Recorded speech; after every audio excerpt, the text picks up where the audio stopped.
Are you facing an Instagram Ads Manager error on your iPhone? Don't worry, in this video, I'll show you how to solve Instagram Ads Manager errors on iPhone. So, let's solve it right now. Before we start, make sure you have a strong internet connection. Then, try switching between Wi-Fi and mobile data. Try turning on and off airplane mode. Force close Instagram app. If still you are facing the issue, try advanced solutions. Solution 1. Offload Instagram app. First, open up the Settings app on your iPhone. Then tap on General. Next, tap on iPhone Storage. Now scroll down and find the Instagram app. Next, tap on Instagram. Then tap Offload. And again, tap Offload. After that, tap Reinstall it.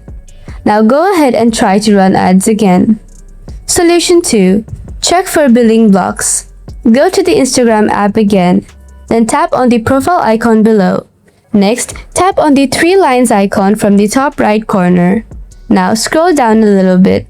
After that, tap on Ads Payments.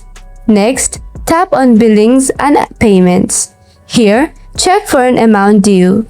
If your card was declined recently, the Ads Manager will show a generic error until that balance is cleared. Hope your issue is solved now. Thanks for watching. See you in another video.